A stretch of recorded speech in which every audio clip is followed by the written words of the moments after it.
साहब, स्टेट से आए भगवान जी, मास्टर प्रहलाद जी,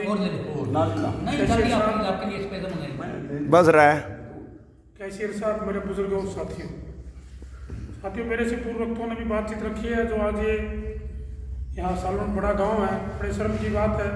इससे पहले भी एक दिन हमने मेंबरशिप कराई थी 15-16 में से 3-4 साथी आए हुए और नए साथियों में तो भाई माँ भी सिंह है, एक साथी और अभी उठ के चले गए, एक साथी दूसरा बैठा है।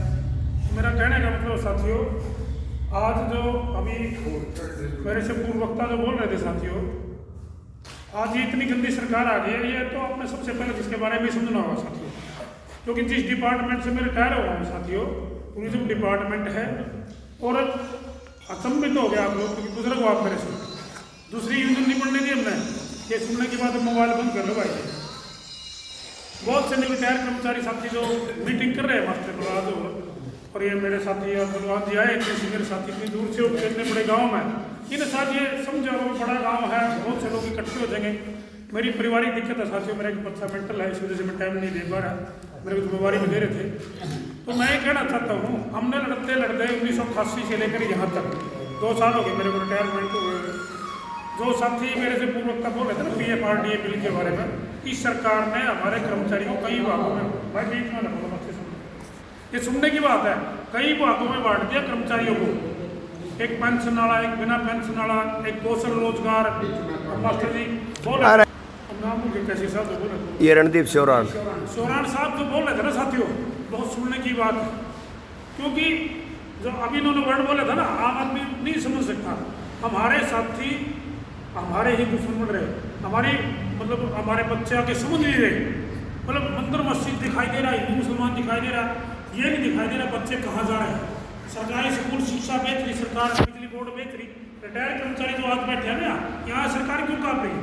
मैं स्टेट का प्रधान रहा, स्टेट का चेयरमैन रहा हूँ, आज भी लीगल एडवाइजर हूँ यूनियन का।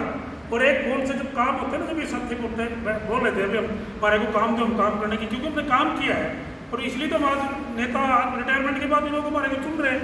क्योंकि जब एक नेता की पावर होती है जनता के पास, लोकतंत्र है, आज राजतंत्र तो है नहीं, लेकिन आज संख्या कहाँ है, संख्या घट के बहुत कम हो गई है। जब मास्टर शेर सिंह प्रधान होते थे ना, मुंशीलाल का राज होता था। और जब हमारे महकमे में यूनियन इसलिए कह रहा हूँ, जो टीचर बैठे हम सुन रहे हुए, तो उन लोग बराना जी हम तब मिले, मगर जी हमारे महकमे में यूनियन होनी थी, बिकाऊ यूनियन थी बीजेपी की, जैसे रोडवेज में 14 महकमे बन गए, नेता क्या काम करा, एक तब दामा पा रहा है और सरकार उन्हें खरीद ले स्ट्राइक के टाइम में। ये बातें सुनने की जरूरत है साथी, जितने भी साथी बैठे हैं ना, सबसे पहले मेरी हाथ जोड़ के रिक्वेस्ट है भाई, अपने परिवार में, अपने पड़ोस में ये बात जरूर समझाओ। ये सरकार जो है ना, जब तक ये सरकार रहेगी, ये आपको कुछ भी देने वाले नहीं है। मेरी पेंशन नहीं है, स्टार्टिंग मेरे घर से करी थी, मेरी 3-4 हज़ार रुपये पेंशन है।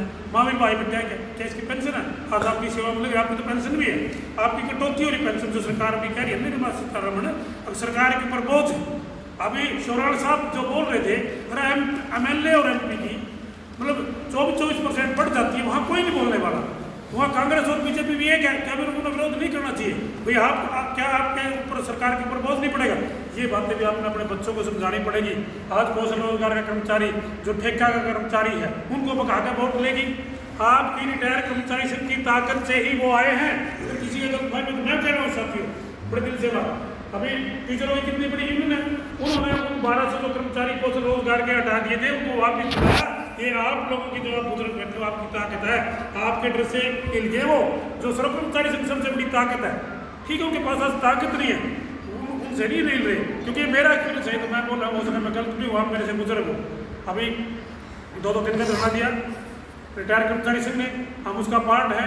अभी हड़ताल की कॉल आ रही थी, मेरे महकमे के अंदर इतनी भारी जमीन पड़ी है, 3-4 एकड़ जमीन शमशान की जमीन है, जो हिंदू मुसलमान का जो वक्फ बोर्ड की जमीन है ना, तकरीबन जितने भी हमारे टूरिस्ट के कम्प्लेक्स बन रहे हैं 42 रिजोर्ट जो पहले बने हैं, वो साथियों शमशान की जमीन में है। बंसीलाल ने इस काले धन को लगाने के लिए ये ले आए थे। सरकार के पास पैसे की कमी नहीं है, ये हमारी सोच को बदलना चाह रहे हैं। बच्चे किसी के बच्चे को पूछ कर देख लेना ना, बल्ले बल्ले हो रही है, कोई दिक्कत नहीं, काम करोगे तो बीजेपी सरकार में। लेकिन मैं नहीं मानता चाहती हूँ, जब तक ये सरकार लगी रिटायर कर्मचारी संघ किसी को भी देने वाली नहीं है सरकार, ये हमारे को आपस में लड़ा रही है। जो सोरान साहब बोल रहे थे, हमारी कई कैटेगरी कर्मचारियों की इन्होंने बढ़ा दी है।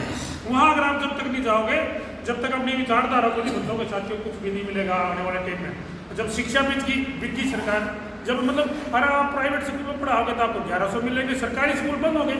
वो जियो वाला फार्मूला है, ये बातें कहीं नहीं सिखाई जाती है। हमारा एक्सपीरियंस है भाई, पहले जियो फ्री करे, अब आप रिचार्ज देख लो। जब जिस देश के अंदर शिक्षा की मतलब बिजली कोई बेच रहे हैं, अभी वो बोल रहा था कि आपका एमएलए बोला रहा ये वाणी सरकार में बोला पाकिस्तान को बिजली बेच रहा है और हमारे को ऐसा करे। हकीकत है साथियों, ये हमारे को हिंदू मुसलमान का नारा दे करके और आप उसमें पेंशन कौशल रोजगार अलग अलग कर्मचारियों की कैटेगरी बना करके लड़ाने की कोशिश कर रही है। ये अपने मेरी बुजुर्ग, आप मेरे से बुजुर्ग हो, मैं कहना चाहता हूँ, ज़्यादा बात तो मैं नहीं कहूँ साथियों, का पेंशन हमारी भी नहीं है, लेकिन हमने इस महकमे के अंदर 37 साल काम किया, एक यूनियन बना करके दूसरी यूनियन को उबड़ नहीं दिया, क्योंकि सरकार की पॉलिसी ये थी, उनसे बात करती थी। जब मैं प्रधान था तो BMS वाले भी आ गए, तो बीजेपी से कनेक्टेड है वो, बोले भाई इकट्ठी बातचीत करेंगे। मैं बोला भाई जिसके पास ये सच्चाई है साथियों, मैं प्रधान था उस दिन, मैं पूछ लेना लांबा साहब हमारे यहाँ राष्ट्रीय अध्यक्ष है, वो क्या करते लांबा साहब, बोला बिराना यूनियन नंबर 1 है, सब कम संख्या के होते हुए, और रोहतक के अंदर कर्मचारियों भवन है, भवन बने, सबसे पहले हमने चंदा दिया था। उस टाइम में स्टेट का कैशियर था, लंबे समय तक मैं यूनियन में रहा हूँ, छोटे पद से लेकर के टॉप पे पद तक, आज भी यूनियन में हूँ, लीगल एडवाइजर। तो मेरी अपील ये साथियों, ये जो सरकार दुष्प्रचार कर रही है, इससे आप लोगों ने बचना पड़ेगा, अपने बच्चों को समझाना पड़ेगा, अपने साथियों को समझाना पड़ेगा। शिवराण साहब का मैं शब्द इनको सलाम करता हूँ जो इन्होंने समझा, भैया हमारे भाई हमारे दुश्मन है साथियों। इतनी पेंशन लेने के बाद भी चिढ़ रहे हैं, लेकिन पेंशन मेरा बोझ है, वो नहीं समझ रहे। अरे काका MLA MP कितना भारी खर्चा है, उनके लिए कोई नहीं बोल रहा, वो तो देश की सेवा कर रहे हैं। हमने 40 साल देश की सेवा करी, हमारे लिए कुछ भी नहीं है। तो इसलिए साथियों आपने मेरे को समय दिया, मेरी बात सुनी, मेरी फिर अपील है। अरे भाई 3-4 साथी बैठे, जो गुरु जी बैठे मेरे दोनों, आज़ाद है जो स्टार्टिंग में मेंबरशिप फ्री थी, भाई बैठे मेरा महेंद्र जी, अरे भाई महावीर सिंह मेरे बड़ा भाई, मेरी रिक्वेस्ट है भाई एक नहीं 2-2 4-4 साथियों को जोड़ो। इतना बड़ा गांव है, शर्म की बात है साथियों, मेरी तो पारिवारिक दिक्कत है। आज मैं उस बच्चे को छोड़कर भाई महावीर को मेरी पारिवारिक दिक्कत के बारे में मेरा मास्टर बलराज जी को मैंने बताई थी साथियों। शर्मा थी, क्योंकि मैं तो वो शख्स हूँ साथियों जिसने सारी पर लड़ने के बाद टूरिज्म को आज तक बचाया है। अब ये 5 कॉम्प्लेक्सों को बेचने की साजिश है, अगर आपने देखा होगा तो, जब सारे टीचर हैं 5 कॉम्प्लेक्स में 4-4-5 एकड़ जमीन है, अब अडानी और अंबानी को अपने दोस्तों को बेचेंगे। अब ये जमीन बेच रहे, निर्मला सीतारमण जो बोल रही है, आप कर्मचारियों को देने के लिए इनके पास कुछ भी नहीं है। इसलिए आपने समय दिया, मेरी बात सुनी, आप लोगों का बहुत बहुत धन्यवाद। वाह जी वाह जी।